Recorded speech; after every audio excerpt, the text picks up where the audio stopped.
like one of my we're college live. says, and here we are. Hi. Here we are, and caught in the middle of just shooting the shit, right, Ryan? Yeah, we were having a pre-dinner party. But hi, everyone. Hello. I'm Ryan. I'm Neil. This is my dinner with the two of us. And a special guest. Yeah. We'll talk about it in a second. That's right. Neil, how you doing? Ryan, I'm okay. Very slight Sunday scaries. Oh yeah. But feeling pretty relaxed after my day. How about yourself?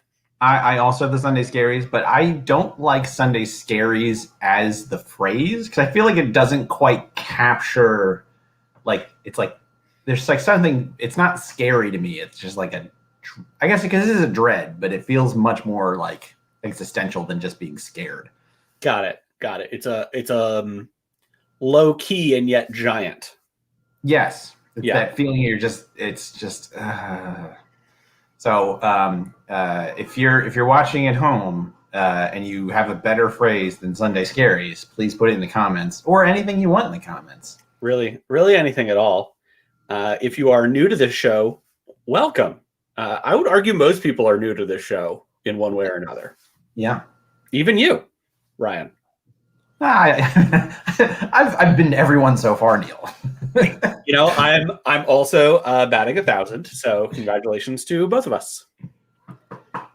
And while we're patting people on backs, big thank you to Amanda Nicastro and everybody at Frigid New York for allowing us to have dinner in their virtual space. Yeah. Love it. There we go. I got to practice that more.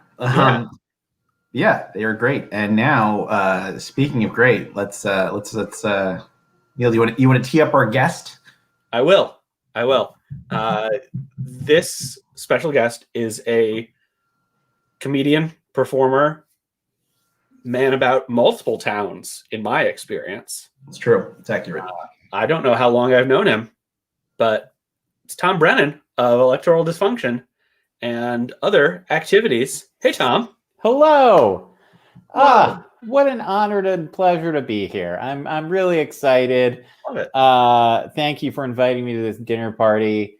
I don't like when people watch me while I eat, but that's how much I like this show that I was like, you know what? I'll take that sacrifice for this moment. So. Oh, shucks. It's good to be here. Thank you so much. We appreciate your working through some of your life anxieties. Yeah, look, it's what you got to do in this terrible 2020 that we live in. If nothing else, drop the shields, I say. Tell people what really frightens you, what really upsets you, and just, let's get through to the other side, and then we'll act like it never happened. Parking garages. Parking garages frighten you. Yep. For what? What is there a reason something happened in a parking garage when you were a kid? Like you get lost in one?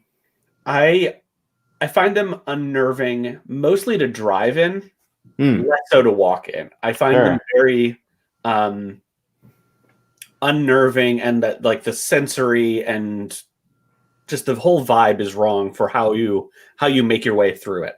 Right. You got those tight curves. You never know. Like it's like going to a haunted house. So yeah. All parking garages, or is it okay if it's like an open air parking garage where you've got some, like it's not so closed in? No, it's a good question. I think it's most of them. Even if there's a fair amount of light and air coming in, I think it just weirds me out. Yeah. No. Ryan, what scares you weirdly? Scares me weirdly. Yeah. Or makes you uncomfortable. Sure. It's funny because I always it's weird. I always, this question always makes me uncomfortable because I'm like, this is like a very weird thing that I have. Is like, if I said what I was actually afraid of, would someone find this video and then use it against me if I was like someone in a position where, right, threatened? Yeah. Is this compromise? Like if you're running for Senate someday, and like at the debate, the opponent just pulls out a cage of spiders, and you're right, like, yeah.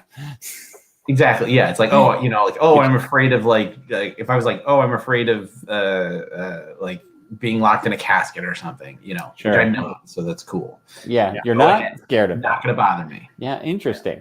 Interesting. Well, I mean, assume it's because they have like the pillows and stuff. I think it's fine. Like I don't. Yeah, that's a good point. It is a bed. Yeah. It's a bed with a roof. That's what a coffin is.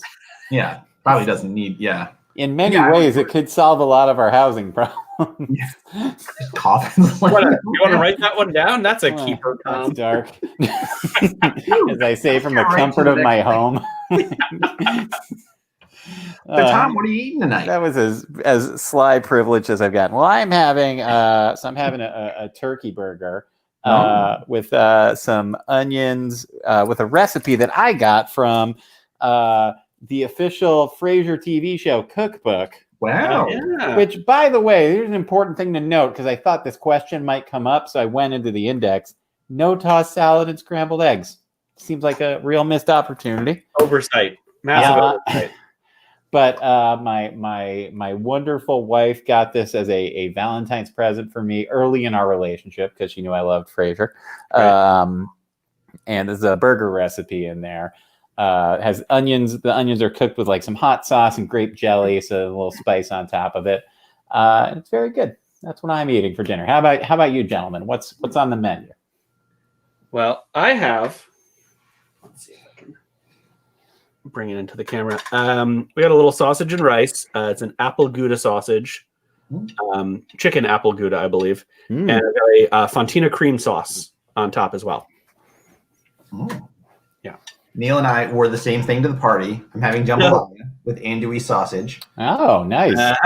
Yeah, and it's Zataran's rice and Johnsonville andouille sausage. So it's that's good. Yeah, that's pretty basic. I like that rice choice though. Yeah. Well done. I will tell you though. So my boss had a well, I guess he's my former. We still work together. He's not my direct boss. He knew like the great grandson of like Eustace Johnsonville or whatever his name was. And he said that for their brats, you should boil them in beer first and then put them on the grill to finish. Which you put in beer, a stick of butter, and a halved onion. And I've been doing it, and it is a game changer. I say that sounds like something that would be delicious. And if I had it once, I'd eat it every day and be dead within 2 months. So it's got an onion, so that's healthy. That's true. You got that onion in there. Well done. Well,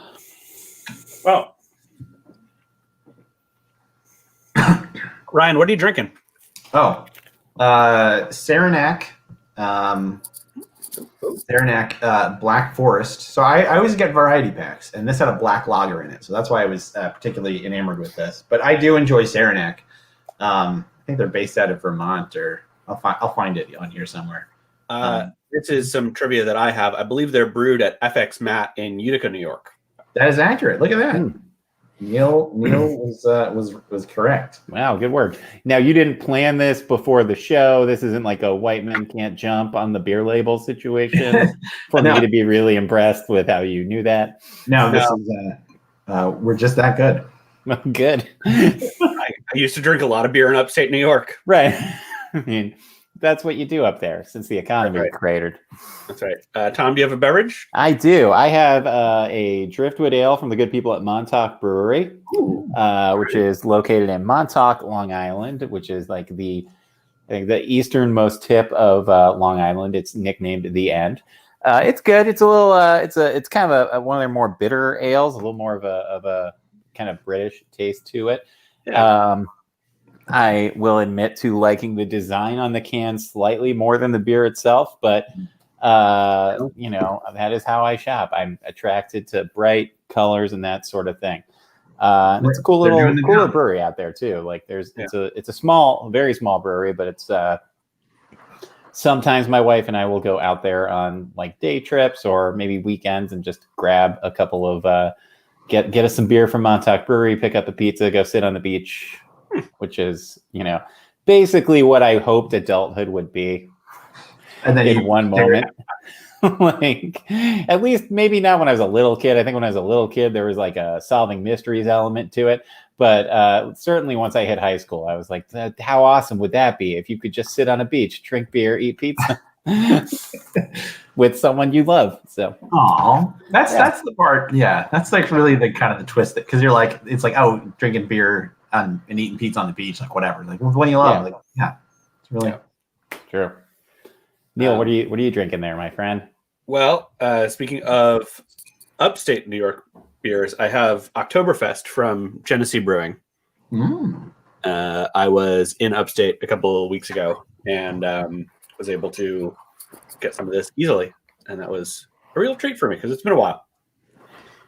This is a real like sly like I feel like we're doing like covert advertising for the New York State alcohol and like liquor like business. I forget what it's called, but it's a big one that a friend of mine used to work at because that's one of the things when they wanted to reinvigorate not just like upstate New York economy and outside of New York City economy.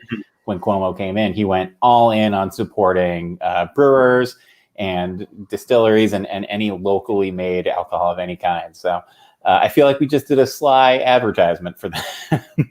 But that is why there's so many of them upstate. They got a lot of tax breaks and incentives to help them out because they found those to be like some of the most popular small businesses that were popping up there because they also created a community sense and created not just a product, but a destination for places to go. And there's so many good breweries. We were up at Woodstock Brewing Company over the summer and had maybe the best beer I've ever had. It was this pineapple goza, which was so delicious. Was it still sour though? Because it's like the pineapple. What do you think it would be sweet? That's the thing is, it was just sour enough. Like it hit like right down the middle. You know, much like our dear Governor Cuomo himself, straight down the middle. No bullshit. Yeah, just like a pineapple goza. Yeah. Yep. Then it responsible for the deaths of so many old people. Both of them. Anyway, all right, that was unnecessary. Take that, Cuomo. He knows where I live. Yeah. Oh, no more Cuomo-sexuals. Right. Right. Oh man.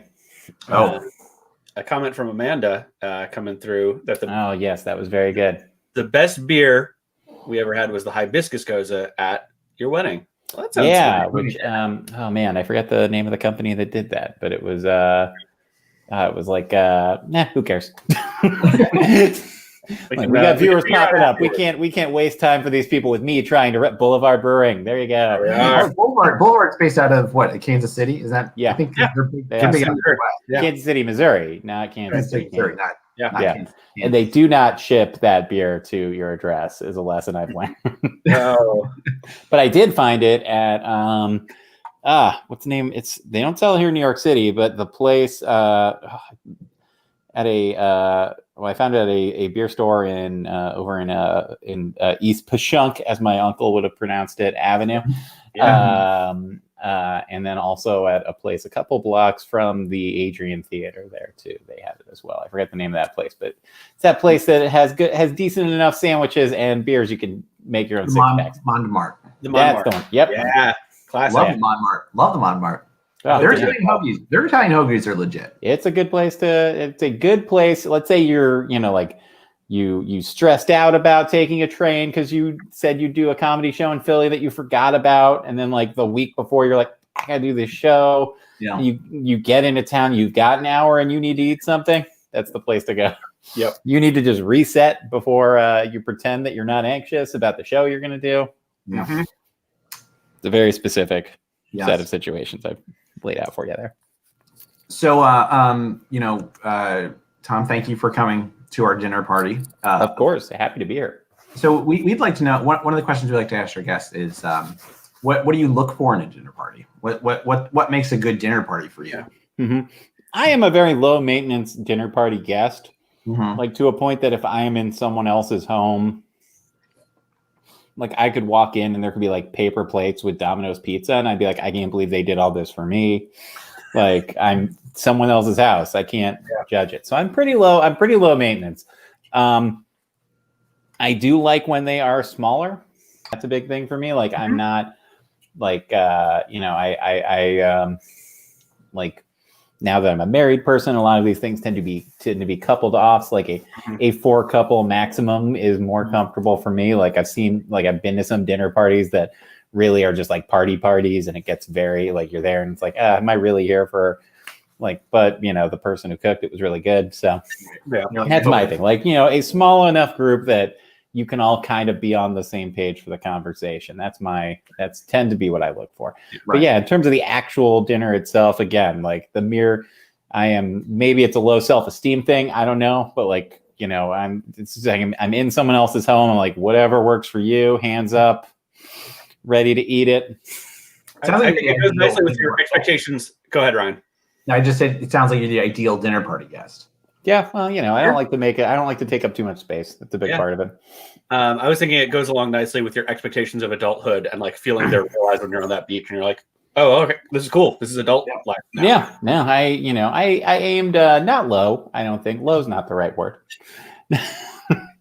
Oh man, that's Jeff Brown. Jeff Brown dropping in with a comment. How you doing, Jeff? Good to see you. Wow. He's coming for you. Or coming for your hypothetical friend. Well, no, I appreciate. Yeah, no, you can always count on Jeff Brown to have your back. Yeah. Okay. He and I worked together many moons ago.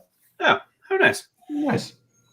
Speaking of many moons ago, do you have like a dinner party that you've been to where you're like, that was canonical dinner party? That was the best one I've ever. The dinner party. Yes. That's a good question. I guess not that I can immediately think to. I don't want to see. Yeah, the ones that I really remember are ones that I was like, they weren't dinner parties, but something I was involved in the creation of, like, because I remember the stress. So rather than a dinner party, I'm just going to highlight a brunch party that I was stressed out about, but didn't actually do anything for because my wife did most of the cooking and planning of it, and made a delicious cheeseburger quiche for friends of my group, my three closest friends and their partners as well. And yeah, it's like, I guess I bring the thing that comes out to mind is like, funny that I was stressed given I handled probably the least amount of labor in setting that up. But also, like, it is weird that you would get stressed over that. Like, you want it to be a good thing. You want people to have a good time, but also like the goal is to relax. Like the goal is to spend time with people you care about. Right. And sort of, and relax and calm down. And it is funny to me that like in the lead up to that, like that morning, I was like, oh man, I don't know if everything's gonna be ready in time. And Amanda had it all unlocked, so I don't even know why I was worried. I think like that's that. There you go. That's the two halves of adulthood. Mm-hmm. It was the goal adulthood of no stress and the reality of being anxious about literally every decision. Yes. Everything, like the minute I commit to something, there's like a duh, which is even weirder now, because if I commit to something now, probably the physical effort is going to be coming to the space that I'm in now, setting my computer up and being in front of a camera at a specific time. Right. And yet the same stress that I used to put on like the physical labor of going places, like that weight is still with me in these times. I've found like I don't have to do as many things, but I'm still like just as anxious to set up an event as I was in the before time. Right. Yeah. Yeah. I'm shocked how often I'm late to things. Yeah. Where have I been? Like what? I'm not stuck in traffic. Right. I'm not. Rarely is a meeting running over. Whenever something's like about to run over, I'm like, gotta go. Bye. Boop. Yeah. Right. And away I go. So, in the early days of this, I was like Johnny on top of these things. And like every work call I called in early. And I've noticed in the last month, like for whatever reason, in the last month, it's just been like, 4:32 and the meeting started at 4:15. And I'm like, great. Oh. What was I doing? Literally nothing. No justification for this at all. And yet, I don't know. It's like, maybe it's just, like it's I was talking about this with a friend, like now that I don't commute into the office anymore, I've forgotten I didn't realize how valuable being on the subway for 48 minutes was to just kind of reset my brain. Even if there was the stress of it being crowded and there being people and loud people was there, like still having that like time to just kind of like, I've left my home, I'm going to work, my brain just resets for that is gone. And it's very odd now to like be like still, and maybe, and I think part of that might just be like my body or mind rebelling against the fact that in the morning it's like wake up, wash my face, and then like, well, I guess I got to work now, and maybe I'm late to these meetings or calls just because something inside of me is just like, you know what, we didn't get to check out, so I'm gonna mess you up. You can't do it. Go outside in the morning, take a walk, listen to a podcast. Walk the exact amount of time that you would be on that train. I don't know. Right. I didn't mean to dominate the conversation there. Well, you're here. you're supposed to. So. All right, good. All right, now here's some other opinions I have. Less opinion oriented, but what are you up to other than going to work meetings? You have fun projects? Yeah, I mean, I've been working on in the before times. When people could go places. I did a show, Electoral Dysfunction, which I believe both of you were a part of at some point in some capacity. We've done it in New York, Philadelphia, and Los Angeles as well, although I was never in any of the LA shows. And it's a show where a panel of comedians and experts will yell about the news of the week, and then an improv troupe does a set inspired by that debate. And since we were forced to go inside, we started doing just sort of Zoom calls with some of the regular panelists that turned into sort of podcast length episodes. And we've been doing that. And I've been doing it from this space. You can find, the social media stuff is crawling on the bottom of the screen. And if you want to listen to the podcast itself, you can go to electoralcomedy.com or wherever you get your podcasts. It's on all of them. It's on all of the podcast things. And it's been fun. And it started as an excuse, I think, for a few people from the show just to see each other every week and, panic at each other. And it's developed into something we're pretty proud of. And we did a live show with the folks here at Frigid the night of the election, which was a lot of fun. Kind of like a few days later, it turned out to be a fun night, but the night of, there was a little bit of, we went through some stuff, the panel that night. There was there was an emotional roller coaster for a few of us. A lot of disagreements got aired out. I think it was healthy. We felt very good at the end. I think it was a good conversation by the end. How late did that show go? We started at 9:30 and we went till a little bit after 11 p.m. So like, by the time that we wrapped up, things were looking very uncertain both ways. When we started, things were looking bad. And by the end of the show, it was back to question mark land. I think around the time that we ended the show, the New York Times needle had started to inch towards Georgia for Joe Biden. And then I think at that point, the New York Times people were like, shut it down. We don't know what's happening. Turn it all off. They ran down and like it down.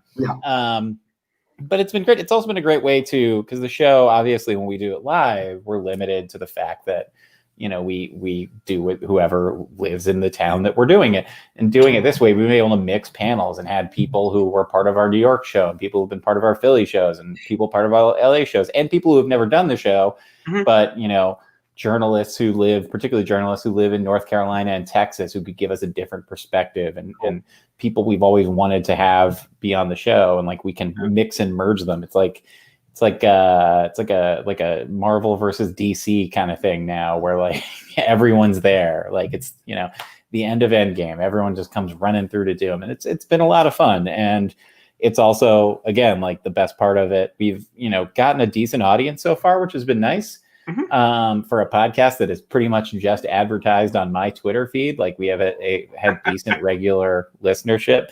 But if nothing else, it's also given all of us once a week to just like take a moment and talk with other people outside of our bubble, which has been good.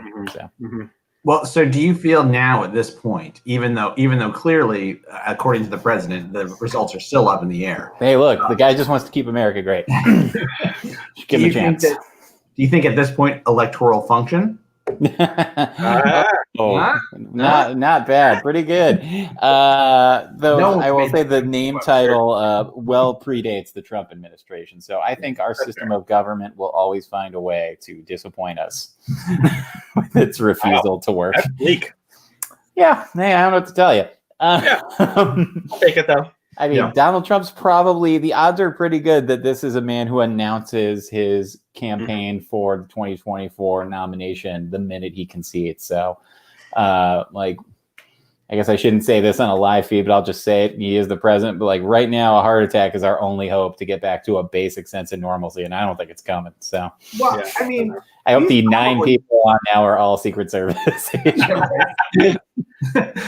I mean, but like, you know, I'm glad that you said it, so I didn't have to say it. But like, he is one of the most unhealthy people in America. Like 4 years, like very blatantly so. This is the thing that makes my dad furious. My dad hates Donald Trump and hated him well before he was a presidential candidate. Like he hated him when we were little kids. He'd get up and leave the room when I'd watch The Apprentice. That is how much he hates this man. And my dad is very intentionally not on social media. Like you cannot find, like, I think the closest you can find of my dad on the internet is like condo board minutes that have been digitized. Like that's it. But a thing that drives him nuts is like, I'm as old as him. And like, I'm constantly being told by doctors what I can and can't eat. And like, it's like, if I were that, and my dad's retired and my dad's like, I'm retired. If I were all of these things and working the most stressful job, like it'd be over. Right. And we're, you know, so he's frustrated that fate has not done him a solid. Yeah. Well, you know, those. But again, I hope that doesn't happen to anyone listening. Yes, but I mean, all of those wonder drugs he was on to beat COVID. Who knows what they're still doing to him right now? Who could know? Who could know? I just wanted to point out if anybody tuned in after the first couple of minutes, you're watching a little dinner party. I'm Neil Bardhan. That's Ryan T. Barlow. To my, you got to point the other way. And our guest tonight is Tom Brennan. And we're hosted by salute where you can come in camera. Yeah. Very good. You could donate to for them allowing us to be here right now. Yeah. So, yes. Yeah, Frigid New York. I'm just going to take a moment also to just crow about Frigid New York. Like, what a great theater space they take such risks and put some of the weirdest stuff in New York on stage. Mm-hmm. And they have 2 beautiful theater spaces, and like they're 2 spaces that when you talk about like what artists like being polite, older artists talk about when they talk about like the art scene in New York that they remember. Mm-hmm. Frigid is keeping it alive just with like the spaces that they're in. Under St. Mark's is one of the coolest. Like you almost like that is a space that like you might not even need a set if you've got the right idea. You could do a show in there that space would lend itself to instantly. And same thing with the Crane.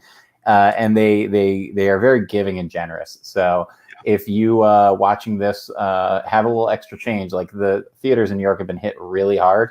And Frigid is no exception. And they are they've been, I think, of another cool thing of the many indie theaters, and there's a lot of great theaters. This isn't to take away from any of them, but I've seen Frigid really go the extra mile to keep their community active in this time and really reach out to their community to make sure that the people who made those shows are still getting a place to put their work up. So if you've got extra money, send it their way, because it will go to good use. And they're allowing us to do this. Right. That too. And let me tell you something, they'd have done that before. Like I said, weird stuff. Weird stuff. Guys eating food. Yeah. Tom, what are you loving right now, media wise? TV shows, movies, franchises. I am a bit of a Star Wars geek. So I have to say, like, the new season of The Mandalorian has been, first of all, what I've always wanted out of a Star Wars thing, just like something that like you don't have to. I mean, you're probably not watching it if you haven't seen the movies, but also like most people have, but you don't necessarily need to have followed that whole story, like the 9-story saga to know what's going on in this show. And it's something I always wanted out of that universe, just to see the other sides of it. Yeah. And it's such a simple story too. Like they're now in their 2nd season and have managed to not, I think, too complicate things. I mean, like, yeah, like a lot of like the lore and the history comes in and that's good nods to the fans. But even if you don't know any of that stuff, it's just like it's basically, you know, like your lone gunslinger protecting a little baby. Like, it's a simple story, and it's so straightforward. So what's funny I'm too, liking because that. when you watch like the prequels and the sequels, it's like George, like the original, the Orig Tridge are it's Orig Tridge samurai movies. You know what I mean? Like they're not science fiction movies. And then when George Lucas made the prequels, he like tried to make not a Star Wars movie, but it's like it was never a Star Wars movie. And then the sequels tried to make Star Wars movies, like, but that wasn't a thing. And it's like you just have to like.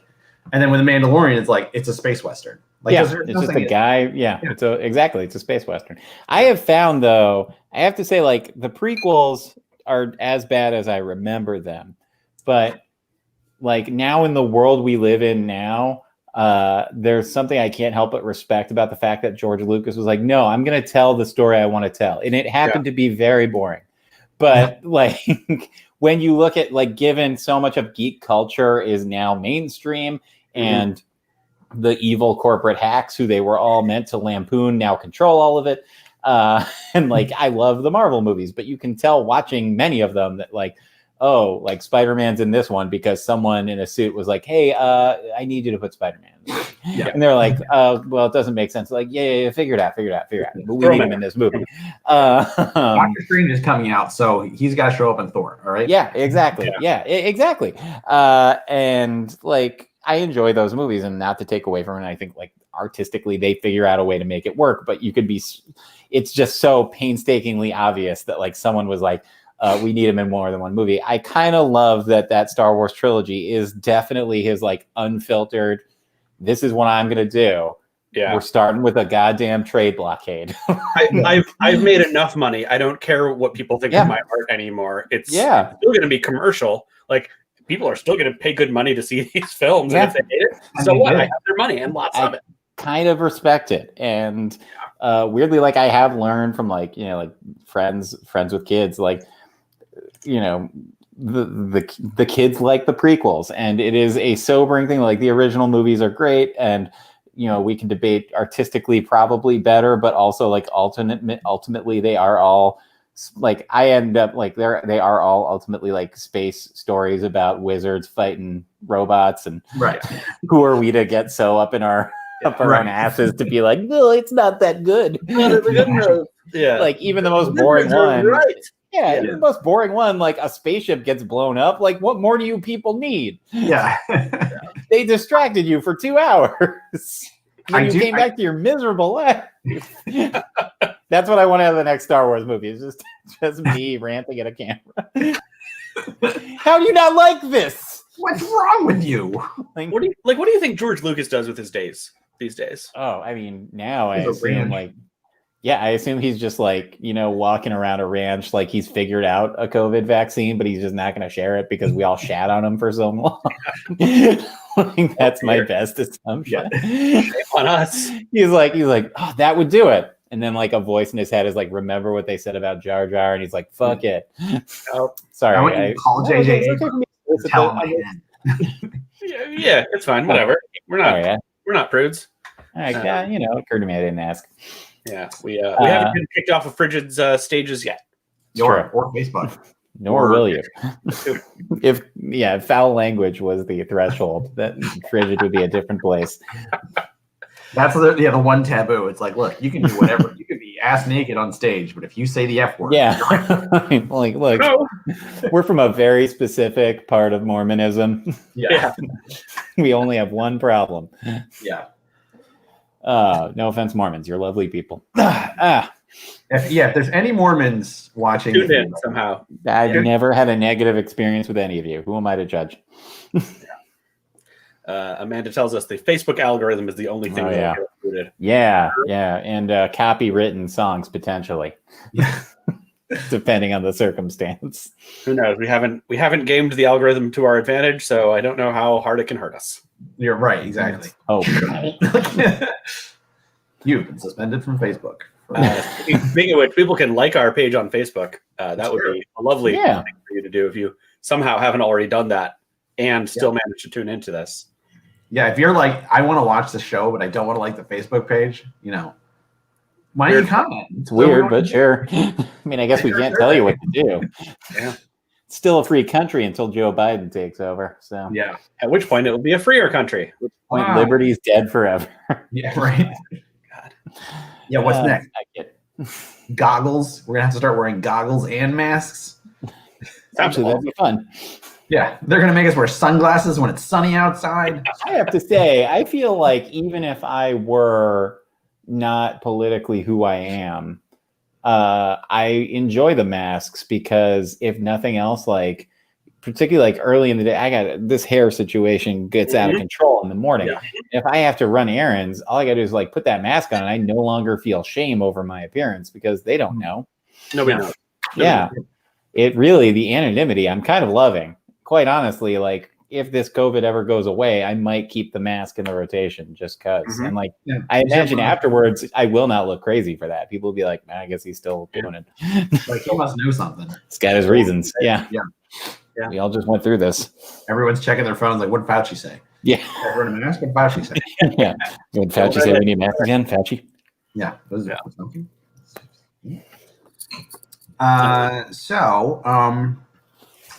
Tom, do you have any interesting personal anecdotes that have happened to you in recently? No, I have zero anecdotes. Nothing's happened. This is how you know our show is like pre-scripted. Yeah. No, I would say like it has been a quiet few weeks. For me, like I've been, kind of holed up here because I work in government and it's a busy time, as you can gather. Holiday season.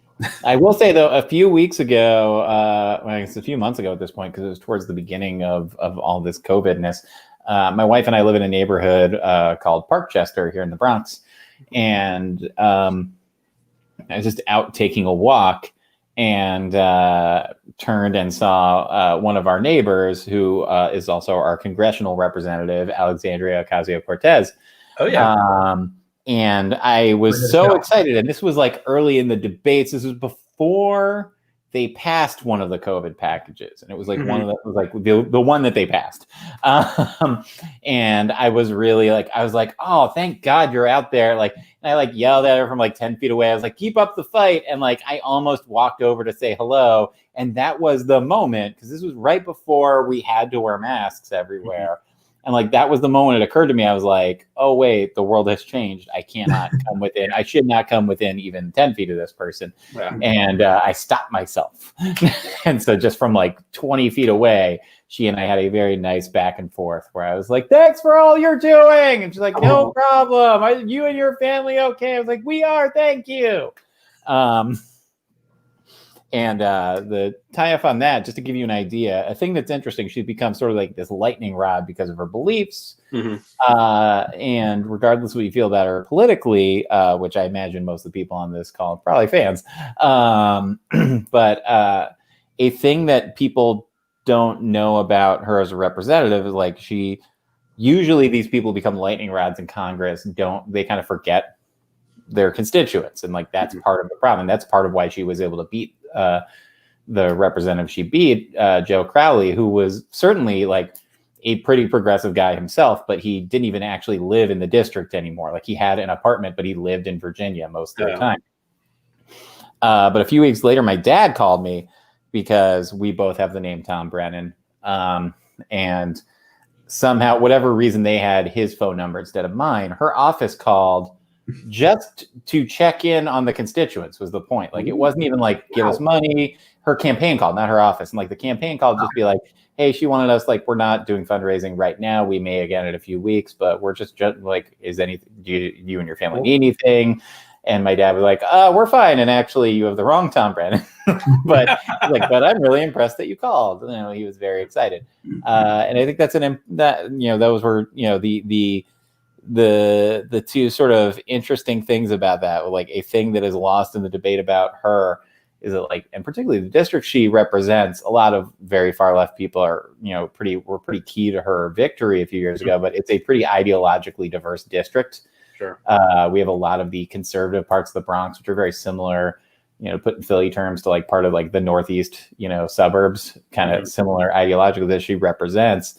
And I was struck by how, in addition to making these sort of bold national stands, she was also doing a pretty decent job of like just taking care of the home front. So that's less of an anecdote, but it's a thing that I thought of. Hey, pretty good.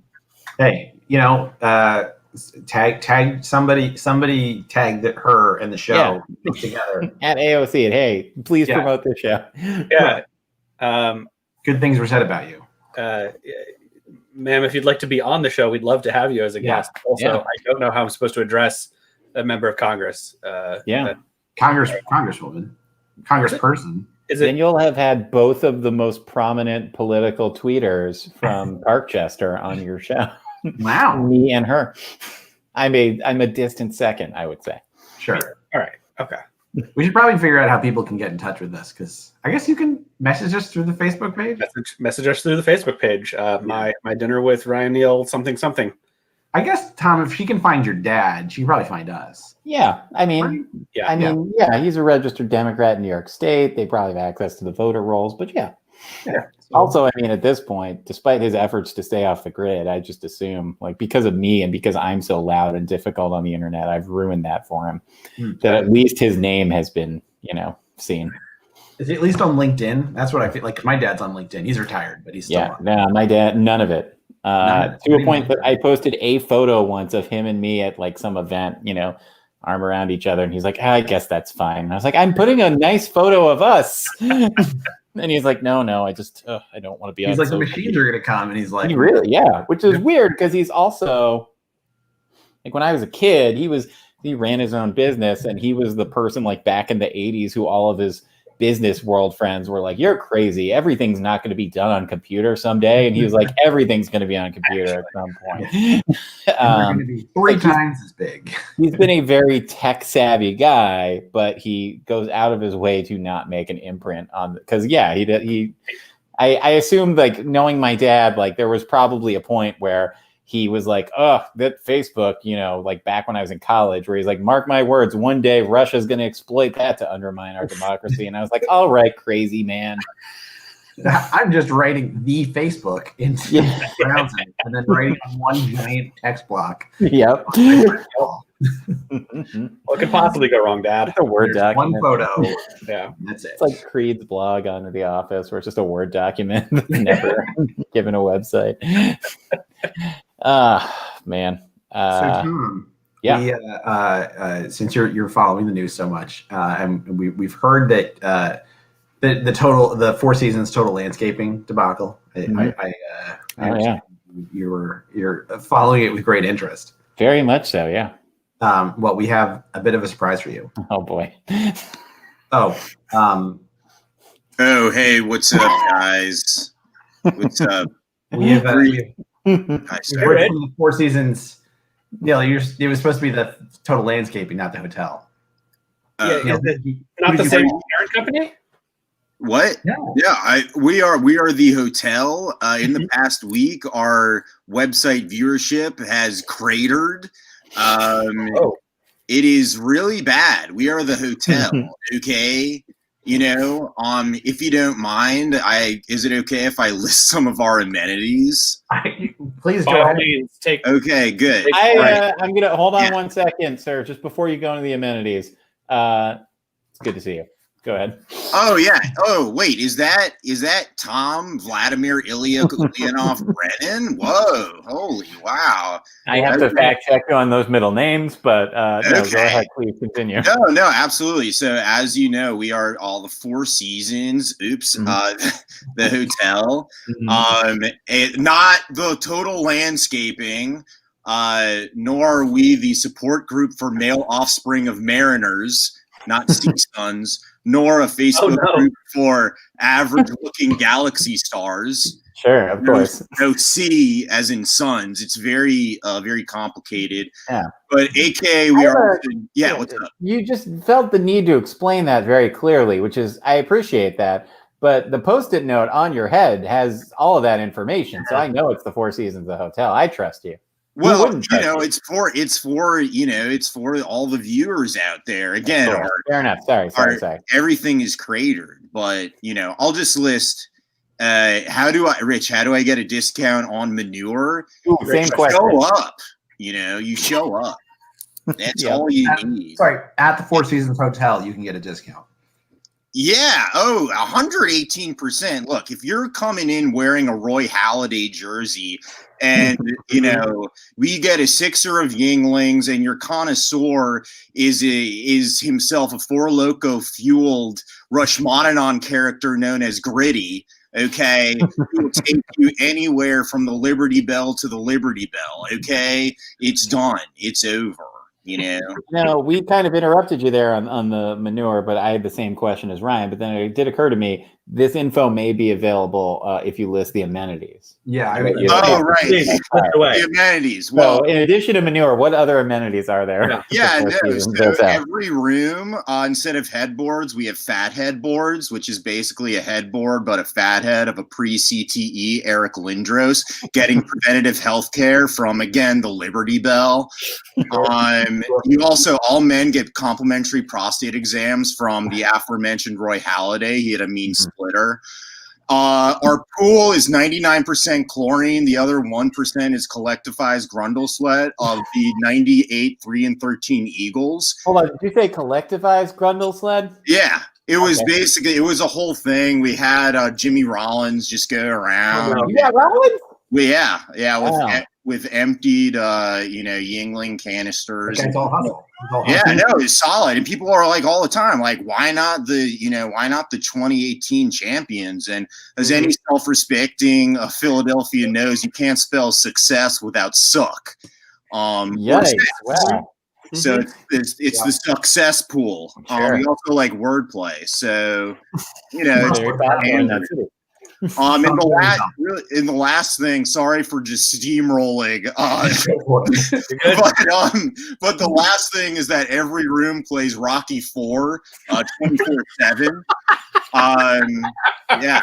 And now that's you have no choice in that, right? No, you have absolutely no choice. And as we all know, as every self-respecting Philadelphian knows, Rocky 4 is about a multimillionaire Italian stereotype who harasses an indentured, likely tortured servant of a Soviet gulag. Yeah.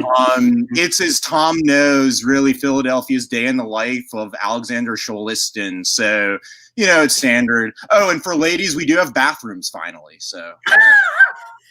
Which is more than what total landscaping can say. Am I right? Very true. Sure. Yeah. Great. Boy, Rich, I'm glad you stopped by. This has answered a lot of questions that I had. Good.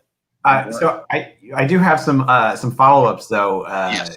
How close or how adjacent to you are you to crematoriums and adult bookstores? Everyone's asking that. Oh my God, we are within at least. It's a solid question. You know, I would say probably maybe like 300 to 400 Pete Roses. I would say you'd be in the running right there. So that's now when you say 300 to 400 Pete Roses. Now is that Pete Rose lying down, or is that are they standing up back to back? It's an either or, any if, neither is both, situation. You just let it down, standard. So Right. Yeah. Charlie Hustle, man. Just Charlie Hustle, man. And that's the thing. That's the thing about not only Philadelphia, but the Four Seasons, the hotel, is that, we freaking hustle. And, I know like Total Landscaping is talking about whatever in sod we trust, in cud we trust. That's the cow pasture. Sure. We're not MAGA. We are, as the acronym suggests, we are Make America Overpay for Temporary Shelter Again. That's interesting because I thought that said now for TSA. So you want to chairman now to run the TSA? Yes, no, dude. See, here's the thing: as every self-respecting Philadelphian knows, you have to read between the lines. That's true. Yeah, that's in the city charter. 100%. City charter's full of parenthetical statements. Yeah. Right. Curved line. Yeah, the words "hold on a second" are in there Yeah. a lot. I don't know Yeah. why.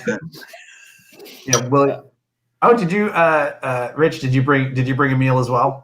I did. I brought a bougie bison and brie cheesesteak. So Nice. it's Is that available through room service? it can be. And it's we also have a room called the Fanatic Fuck Cell, where basically Philly Fanatic comes in and brings you a brie and bison cheesesteak, and then has your way with you. Again, it's very Rashomon, style theater. Right. Sorry, Rashomon. That's Okay. right. That's right. Yeah. That's where it was developed, in the heart of the heart of brotherly love, Right. with Daryl Oates. So. Right. Yep. Yeah. Well, that's a lot of really, I think, important broad stereotypes of the city that you've really brought in here. Well, look. Yeah, it feels almost like the kind of broad stereotypes that someone gets from Googling Philadelphia. What, dude? Look. If it's high on the search engine, it's high in life. Look it up. Yes, again, also in the city charter. So. That's right. That's absolutely right. 100%. Yeah. Oh. We also, I think, in allusion to the comment, we do, as I mentioned before, the Fanatic. I apologize for cursing. The Fanatic blank cell. We also have the Gritty Smash House. So it's really up to you. Right. How many murals with various Philadelphians, and do you have? Follow-up question: how many of them did you have to alter to get rid of Bill Cosby? Third follow-up: what did you turn him into?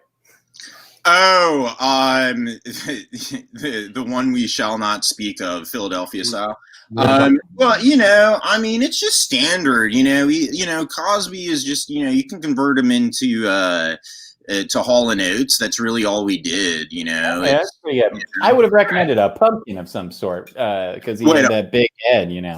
Yeah. Oh, do you say a pumpkin? I would have said a pumpkin, but then you'd have to have, like, in my head, it's like Ben Franklin's holding a pumpkin now. Oh, I see. Right. Yeah. To represent the harvest. Yes. 100%. Yeah. I mean, the original 76er, Ben Franklin. So. That's right. Yeah. No. Yeah. Yeah, I didn't know this. Philadelphia. Did you know that the 76ers minor league team is the Delaware 87ers? I did, I love that. That's great. That's incredible. Ask me any Philadelphia question you want, and I swear to God, I will answer. Why is it called the Delaware 87er? It's what happened in 87. Look, fucking Hamilton woke up quarter drunk and he couldn't fucking read, so he just started railing, dude. You know? Yeah, that's true. Sorry, not sorry. Sorry, not sorry. That all happens in the intermission section. Good point. That's right. Yeah, That's right. You're absolutely right. They kept that part out. Philippa Sue gets you all up to snuff in the intermission. So, Boy. that's Wow. I will say, when I finally watched Hamilton on Disney Plus, I was very, very aghast that Philadelphia wasn't mentioned once. No. Yeah. No. Again, this is where this is where so much stuff was put together, man. It's wild. It's crazy, man. They did have a Ben Franklin song that they cut. They did. It's a catchy song too. I should know, but I am. I learned too. As the operating manager of Four Seasons, the hotel, make America not overpay for temporary shelter again. But yeah, tell me about that, Tom. I'm curious. Hang on, a quick question for you though. So, being the manager of the Four Seasons hotel, operating manager. so that's an educational position. Like, you're an educator in that role, is what you just alluded to. Oh, 119%. 1776 was the year the Lord our Savior, Jesus H. Gritty Hamilton. Adams. Adams, thank you. We had a long middle name. Oh, Yeah. boy. That was his confirmation name, so. Yep. That's why they had John Quincy Adams. That's why he has to have his cute. That's why they say Quincy, Yeah. because Thank you. Otherwise, I'd be like, wait a minute, are you John Quincy Adams, or are you Jesus? That's right. Jesus Christ. Oh, That's boy. right. I mean, look, this is a multiverse, as every self-respecting Philadelphian knows. We live in a multiverse. There is a John QAnon Adams, so you just got to look, if you're not looking, you're not cooking, which we do offer. We do offer Yingling drenched cheesesteaks, with every. Not even like cooked in Yingling. You just you pour it on top of the cheesesteak after it's done. Oh yeah, 100. You got to order it without if you don't want the Yingling. Yeah, exactly. Without. It's an opt out, not an opt in. It's post mandatory. It's post Obamacare. Situation. I'm really excited that you've alluded to this sort of idea of a multiverse, because I'd watch Into the Phillyverse. 118, 19%. Yeah. You get the Philly gauntlet. Different versions of Ed Rendell all getting busted on sexual harassment charges. Starting in Germantown. I love it, like in the multiverse, there's not a version that doesn't have an Ed Rendell. And each one he's about to apologize for harassing a woman. Ed Rendell, if you want to be on the show, reach out. That's right. Like us on Facebook first, Ed. On Facebook and then yeah. Hey, it's looking to be that time time to wind things down. What were we saying, Ryan? I was going to say this. I was going to say to you to say what you just said. Love it when we think the same, whether it's about rice and sausage or parties having their time. I'm going to drink together. Do you guys have drinks as well? Want to have a little nightcap? I still got still sipping this beer, but that'll work for me. Rich, what do you got in that?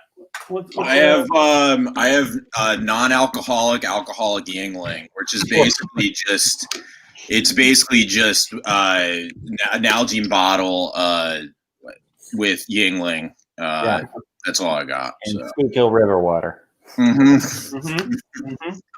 That's right. Look, we also have 4 Seasons at the hotel in Lancaster, so you can just Amish it up a little bit. What's the butter situation then? Yeah, but it's funny you asked that. It's only butter. That's it's like you can't believe it's not butter. It turns out it's only butter. And every room only plays Creed too. Creed, yes, exactly. While playing, arms wide open, and exactly, 119%. Yeah, that's absolutely right. Look, if you're not down with Christian rock, then you're not down with with Christ, and Christ QAnon, Jesus QAnon Christ. So Hamilton Adams. Yeah, Hamilton. That's 100%. Right. All right. I got a little brandy and ginger ale because I'm a trash fire of a person sometimes. Perfect. So, Ryan, what do you got in your glass? All right. So I was at the liquor store on Friday night, and this caught my eye. It's small batch Irish cream from Ireland. It's not it's getting washed out, but it's like 5 farms, and I was like, oh my gosh, I've never seen small batch Irish. I thought that would be like really exciting and delicious, and it just tastes like Baileys. I love what qualifies as exciting for you. Well, it's got this funny, it's got like the milk jug apparatus. It feels like you put in an effort so that when you open it, you've earned the drink. That's the best. Yeah.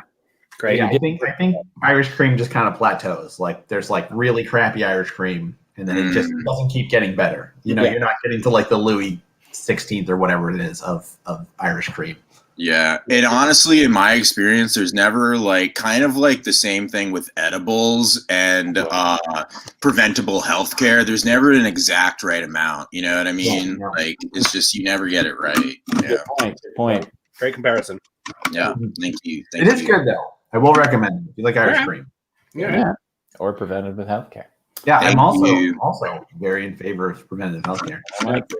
Neil, would you mind leading us in a bit of a toast? Friends, I'm glad we all got to spend some time together. Here's to having jobs on Zoom, and to whatever Gritty and the Fanatic get us up to next. Cheers. All right. To all of that. Lovely. Tom, Rich, do you guys have anything you want to plug? You want to tell the audience to look for coming from you in the next couple of weeks? I mean, as I said before, head to electoralcomedy.com or just type in electoral dysfunction on any of your podcast platforms. I'm on most of them.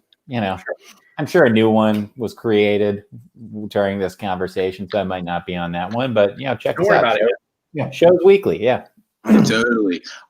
You can find me at Beyond Four Seasons the Hotel, Make America Overpay for Temporary Shelter Again. Beyond that, you can find me at Rich Hunt Temp on Twitter or on Instagram, which is mainly a lot of cow memes. I got really into cow meme culture, and if you're down with cow memes, then it's the account to follow. Perfect. So, nice. Yeah. Perfect. Great, guys. It was lovely having you. Hope to catch you both again soon. Yeah, Totally. Lovely to be here. Thank you so much. Thank you. All right. Take care, guys. Ryan, that was lovely. That was wonderful. A wonderful evening. So lovely. Yeah.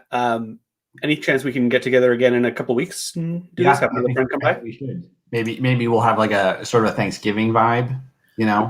Could be. We probably should have picked a date before this show, so we could probably it. I mean, it's an idea. It's a who knows? Whatever. Yeah, I had a wonderful time, and I'd love to keep doing this. And if someone would love to pay us to do this, even better. We're available. We're available for payment of soup dumplings or cash. Yeah. Well, let's thank Frigid New York again, because what a wonderful Yeah. And Amanda, who just did everything, most of the comments. Yep, Amanda's running a great show behind the scenes through Frigid's servers. So thank you, Amanda. You are the best, and did a very good job of keeping secrets from Tom. Yes.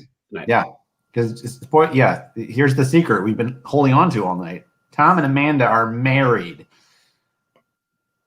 I know, right? Speechless. Yeah. Clever. I know. I can't believe I lasted this long without spilling the beans. So I know. Yeah. Hey, Ryan, I'll see you at our next dinner party. How about that? Love it. See you then. Take care. Adios.